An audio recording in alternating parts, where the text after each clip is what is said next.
surga.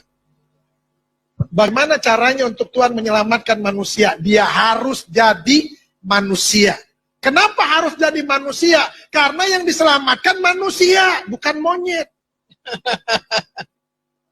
Kalau yang diselamatkan monyet, ya otomatis dia harus jadi monyet dengan bahasa monyet. Tapi yang diselamatkan manusia, itu sebabnya dia harus jadi manusia. Makanya ada yang bilang, Tuhannya orang Kristen lucu, jadi manusia. Suka-suka dia. Dia mau jadi apa ke suka-suka dia. Ya puji Tuhan, yang diselamatkan target utamanya adalah manusia, maka dia harus jadi manusia dengan bahasa manusia. Dengan gaya hidup seperti manusia. Nggak mungkin dia datang sebagai roh. Kenapa? Ngeri. Ada suara, nggak ada wujud. Budi, ada suaranya, tapi nggak ada wujudnya. Bahaya kan ini? Nggak mungkin juga dia tiba-tiba datang, cring, jadi manusia dewasa.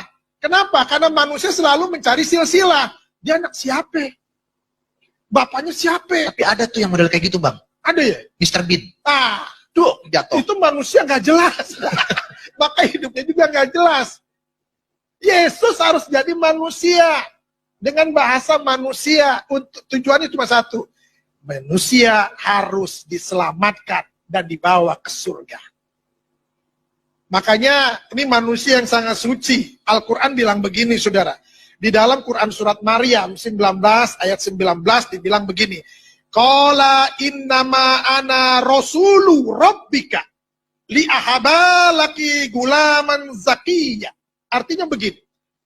Ketika malaikat Jibril diutus oleh Allah kepada Maryam, Jibril bilang begini, sesungguhnya aku hanya utusan Allahmu. Aku hanya utusan Tuhanmu, ini kata Jibril. Untuk apa? Untuk menyampaikan anugerah kepadamu. Apa anugerahnya? Seorang anak laki-laki yang suci. Artinya, Yesus ini bukan manusia berdosa dan tidak ada dosa di dalam hidupnya. Itu sebabnya dia harus menyelamatkan. Kenapa dia harus menyelamatkan? Karena dia nggak berdosa. Yang bisa menyelamatkan manusia adalah orang yang nggak berdosa.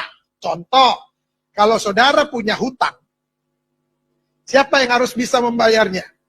Tentunya orang yang nggak punya hutang dan bersih dari hutang.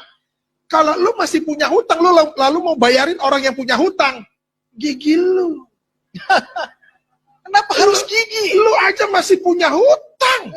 Lu mau bayarin hutang gue? Yesus itu bisa menyelamatkan. Kenapa? Itu sebabnya dia disebut sebagai juru selamat. Kenapa disebut sebagai juru selamat?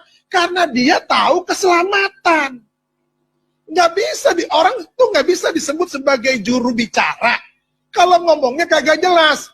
Assalamualaikum, mama imu. Lah bagaimana dia disebut sebagai juru bicara? Mama imu yang mama ayah malam ini, ayah mau menyampaikan pesan dari Bapak Presiden. Lah, nggak bisa disebut sebagai juru bicara model begini, saudara. Amin. Yesus disebut sebagai juru selamat. Kenapa? Karena dia tahu jalan keselamatan. Haleluya. Nggak ada lain lagi. Di bawah kolong langit ini tidak ada nama lain yang dapat menyelamatkan seisi dunia. Itu sebabnya dia harus turun ke dunia ini untuk menyelamatkan manusia.